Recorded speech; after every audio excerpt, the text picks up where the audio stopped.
호수로 떠난 여행. 류시화. 3가지 만트라.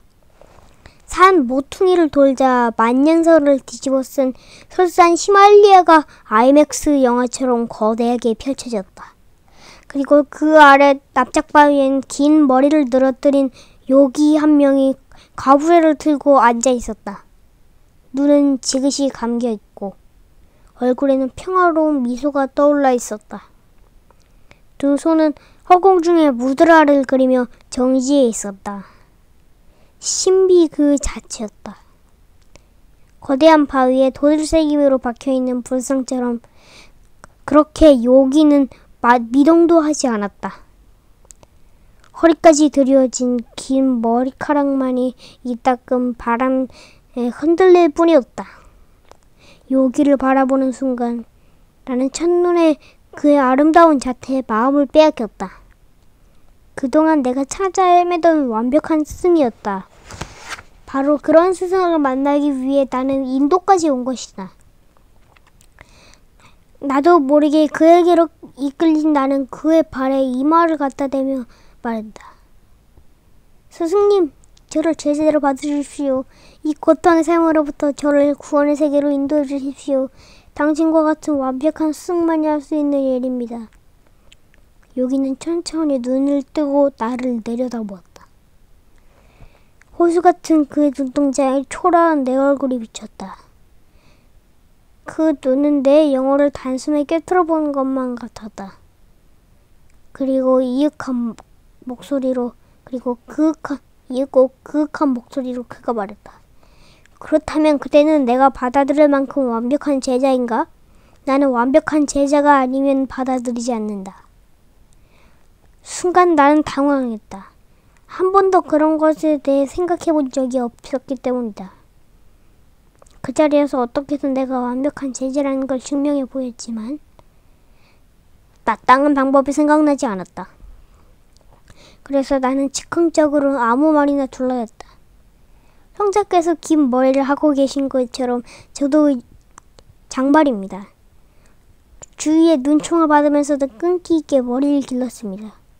그런 점을 봐서라도 절 제자로 받아주십시오. 그런 진지한 자리에서 왜 그렇게 엉뚱한 말이 튀어나왔는지 나도 모른다. 여기는 어처구니가 없는지 뭐 이런 녀석이 있나 하는 시선으로 나를 쳐다보았다. 나는 얼른 말했다. 물론 머리카락의 길이가 영적인 깊이를 상징한다고는 저도 생각하지 않습니다. 일단 저를 받아주시기만 한다면 제가 완벽한 제자라는 걸 차차 증명해 보이겠습니다. 그렇게 해서 나는 반 어거지로 시타 바바 하리 온 니티아난다의 제자로 입문했다. 그는 홀로 쿤자부리 산의 동굴에서 살고 있었다. 거칠게 짠 야크톨 담요와 토기로 된 물항아리가 전 재산이었다. 아침마다 물항아리를 들고 골짜기로 내려가 물을 길어오는 것이 내게 주어진 첫 임무였다. 그러나 그것은 말처럼 쉬운 일이 아니었다. 왕복 1시간이 넘는 거리이다. 발을 헛디기라도 하면 다친 건 둘째치고 항아리를 깨먹기 십상이었다. 항아리가 없으면 큰일이었다. 물은 시타 바바보다도 내가 더 필요했다. 그런데 이해가 안 가는 점이 있다. 그토록 평화롭고 고요해 보이던 묘기가 내가 입문한 뒤부터 완전 딴 사람으로 돌변한 것이라. 그는 더 이상 명상하는 자세로 앉아있지도 않으며 마치 미친 사람처럼 산을 쏘다리다가 갑자기 나타나서는 나를 사정없이 부려먹었다. 필요도 없는 밭을 갈라고 명령하는가 하면 먼 곳까지 가서 땔감으로 쓸 소똥을 주워오게 했다. 나는 갑작스레 심한 노동을 하느라 입술이 부르틀 정도였다. 열흘 뒤 요기는 내게 말했다. 난 40년 동안 혼자 자버릇을 했기 때문에 그대가 옆에 있으니까 영 불편하다. 게다가 그대의 그 오리털 침낭이 부스럭거리는 소리 때문에 시끄러워서 도무지 잠을 잘 수가 없다. 그대는 오늘 당장 동굴 밖에다 작은 움막을 짓고 거기도 혼자 자도록 하라. 그렇게 일방적으로 명령하고 시다 바바는 또다시 산 뒤로 사라져버렸다. 히말리아 기슭이라고 나지만 낮에는 태양이 열대지방 못지 않게 뜨거웠다. 하루만 떼볕에 서있어도 콧등이 벅해질 정도였다. 그런 살인적인 햇볕 아래서 집을 지으라는 건 말도 안 되는 일이었다. 뭔가 이상하게 되어간다고 나는 생각했다. 하지만 제자가 찾아오면 돌을 쌓아 음악을 죽게 하는 것이 인도 요기들의 전통임을 책에서 읽은 기억이 난다. 티벳의 위대한 성자 밀라레파도 스승을 찾아갔을 때 수없이 집을 지었다고 하지 않은가. 그래서 나는 두말 없이 집을 짓기 시작했다. 생전 처음 짓는 집이었지만 생각했던 것만큼 어려운 일은 아니었다. 돌산이라서 주위에 돌이 널려 있었다. 나는 넓적한 돌을 주워다 벽을 쌓기 시작했다. 바닥을 평평하게 고르고 돌을 쌓아 올라가니 그럴싸한 벽이 생겼다. 그런데 문제가 발생했다. 땀이 비오듯이 실려서 아침에 길러놓은 물을 나 혼자서 다 써버리고 만 것이다. 벽을 다 쌓아갈 무렵 나는 갈증을 견딜 수가 없어 다시 항아리를 들고 골짜기로 내려왔다. 그런데 물을 길어 갖고 올라와 보니 기가 막힌 일이 있었다. 내가 하루 종일 힘들게 쌓은 돌벽이 사방에 무너져 있었다. 나는 화가 나서 견딜 수가 없었다. 틀림없이 그 기이한 요기가 한 짓이라고 나는 단정했다. 날 골탕 먹이려는 게 분명했다. 날 쫓아내기 위해서 일부러 음악을 지어놓으라고 했거는 내가 한올을 파는 사이에 재빨리 때려 부순 것이다. 그렇다고 증거도 없이 함부로 스승을 다그칠 수는 없는 일이었다. 제자는 어찌됐든 스승에게 절대 복종해야 된다고 하지 않는가. 저녁에 갑자기 납작바위 뒤에서 나타난 시다 바바 하리 옴 니타얀나다는 시치미를 뚝대고 내게 왜 음악을 짓지 않았느냐고 호통을 쳤다. 억지도 이만저만이 아니었다. 난 어이가 없었지만 내일 다시 짓겠다고 말했다. 그날 밤 요기는 동굴 안에서 드렁거리며 코를 골고 자고 나는 동굴 밖에서 쓸쓸히 오리털 심낭에 들어가 오리처럼 부스럭거리며 잠을 잤다. 영적 깨달음을 얻으려고 했는데 갑자기 철량한 신세를 전락하고 만 것이다. 다음 날도 똑같은 사건이 벌어졌다. 아침에 일어나자 요기는 내게 서둘러 음악을 지으라고 말하면서 음악이 완성되면 요가 수행자에게 필수적인 3가지 만트라를 전수하겠노라고 선언했다. 만트라는 옴 마니 파테 훔처럼 신비한 힘을 가진 단어나 문장을 반복해서 외우는 것으로 인도뿐만 아니라 동양에서는 오랜 전통을 가진 수행법이다. 사실 그동안 나는 몇 군데의 명상센터에서 만트라 명상법을 배우긴 했지만 히말리아 요기에게서 만트라를 전수받을 기회는 아직 없었다. 서둘러 물을 기르고 간단한 밀가루떡으로 아침을 때운 나는 다시 돌을 날라다가 벽을 쌓기 시작했다. 어제 경험이 있어서 한결 속도가 나고 힘도 덜 들었다. 물을 길러갔다간 똑같은 일을 당할까봐 나는 물도 아껴가며 마셨다. 잠만 잘 것이기 때문에 지붕도 높일 필요도 없었다. 웬만큼 높이가 됐을 때 나는 서둘러 나뭇가지를 꺾어다 지붕을 얹었다. 내가 봐도 그럴싸한 음악이 완성되었다. 히말리아에서 요괴 수행을 하는 구도자가 머물기에 딱 어울리는 집이었다. 뿌듯한 마음으로 내가 완성된 집을 바라보고 있는데 시다 바바가 나타났다.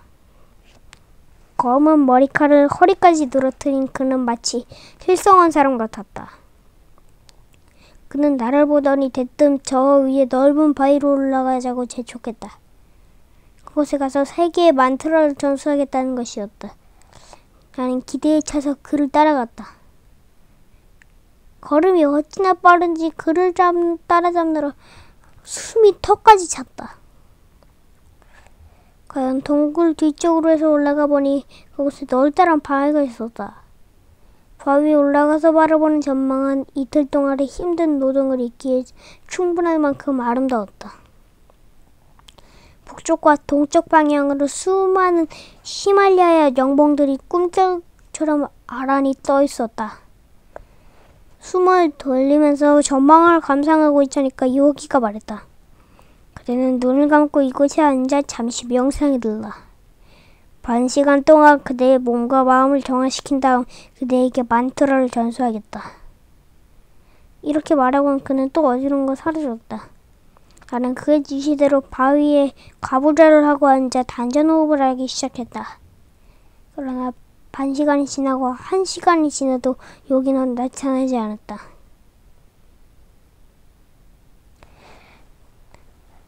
나는 미심쩍은 생각이 들어 서둘러 동굴을 있는 곳으로 내려갔다. 아니나 다를까 내가 그토록 힘들어 지어놓은 우먹은 온데간데 없이 사라지고 돌드만 사방을 소똥처럼 굴러다니고 있었다. 게다가 지붕에 덮었던 나뭇가지는 이미 한쪽 구석에서 불타버린 뒤였다. 한참 뒤에 나타난 요기는 오히려 더 큰 소리였다. 내가 참을성 없이 내려오는 바람에 만트라 전수할 기회를 놓쳤다는 것이 됐다. 만트라는 신비한 힘을 가지고 있기 때문에 아무 때고 가르칠 수 있는 게 아니고 그날이 1년 중 가장 길이라는 것이었다. 그날 밤도 나는 또다시 동굴 밖에서 외롭게 잠을 청해야만 하는 소리였다. 동굴 안에서는 전날보다 더 크게 코 고는 소리가 들려왔다. 생각할수록 괘씸한 욕이었다. 난 이제 깨달음이고 뭐고 어떻게 하면 복수를 할까 하는 괘씸한 생각뿐이었다. 완벽한 스승이란 완벽한 허구에 불과했다. 이대로 그의 밑에 있는 건 시간 낭비였다. 이튿날 아침 눈을 떠보니 요기는 벌써 어디론가 가버리고 없었다. 난 재빨리 배낭을 챙기고 떠날 준비를 했다. 무려 열이틀 동안 생고생을 한 게 억울했다. 마침 물항아리가 눈에 띄어서 나는 그것을 들어다가 납작바위 위에 냅다 내동댕이 쳤다. 항아리는 산산조각이 났다. 요기가 돌아와 이꼴을 보며 뭔가 깨닫는 바가 있을 것이라고 나는 생각했다. 그 길로 손살같이 근처 마을로 내려온 나는 곧장 버스 정류장으로 향했다. 마침 히말라야의 다른 마을로 가는 버스가 기다리고 있었다. 버스가 출발하기 직전 흰자로 저편에서 누더기 담요를 두른 거리는 한 사람이 걸어왔다. 가까이 오는데 보니 거지가 아니라 장발을 한 시터 바바 하리 옴 니티안나다가 아닌가. 물항아리 읽힌 것 때문에 나를 잡으러 오는 게 틀림없었다. 나는 겁이 났지만 달리 숨을 수도 없었다. 여기는 내가 버스를 타고 있다는 걸 이미 알고 있는지 곧장 내게로 다가왔다. 그는 열린 차장으로 나를 쳐다보며 말했다. 그때에게 3가지 만트라를 전수시켜주기 위해서 왔다. 이 3가지 만트라를 기억한다면 그대는 다른 누구도 스승으로 섬길 필요가 없다. 그대의 가장 완벽한 스승은 그대의 자신임을 깨닫게 될 것이다. 요괴는 차장 너머로 손을 뻗어 내 머리에 손을 얹고 3개의 만트라를 전했다. 첫째 만트라는 이것이다. 너 자신에게 정직하라. 세상 모든 사람과 타협할지라도 너 자신과 타협하지는 말라. 그러면 누구도 그대를 지배하지 못할 것이다. 둘째 만트라는 이것이다. 기쁜 일이나 슬픈 일이 찾아오면 그것들 또한 머지않아 사라질 것임을 명심하라. 어떤 것도 영원하지 않음을 기억하라. 그러면 어떤 일이 일어난다 해도 넌 마음의 평화를 잃지 않을 것이다. 셋째 만트라는 이것이다. 누가 너에게 도움을 청하러 오거든 신이 도와줄 것이라고 말하지 말라. 마치 신이 존재하지 않는 것처럼 네가 나서서 도우라. 말을 마치고 여기는 내 머리에 손을 얹은 채로 옴하고 진동을 보냈다. 그 순간 척추 끝에서 온몸을 마비시킬 만 같은 강한 진동이 일면서 몸 전체로 퍼졌다. 축복과 환희의 물결이 내 안에 밀려왔다.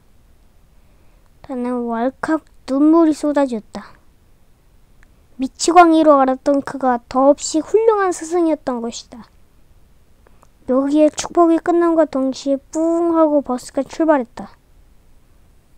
무랑아리를 깨뜨려서 미안하다는 말을 할 틈도 없이 나는 그와 헤어지고 말았다. 씻다 바바는 버스가 멀어질 때까지 그 자리에 서서 나를 지켜보았다. 내 볼을 타고 흘러내린 눈물 하나가 바람까지 날아가 그에게 닿았다. 그 이후 인생의 여러 길을 다니면서 나는 언제나 씻다 바바의 모습을 기억하게 되었다. 그는 내가 탄 버스를 지켜보고 있던 그 모습 그대로 언제나 내 뒤에서 나를 지켜보고 있었다. 버스를 점점 늘어지고 모퉁이를 돌아가고 다른 승객들을 태우기 위해 멈춰서지만 씻다 바바는 늘 그렇게 그만큼의 거리에서 내 여행길을 지켜보고 있다.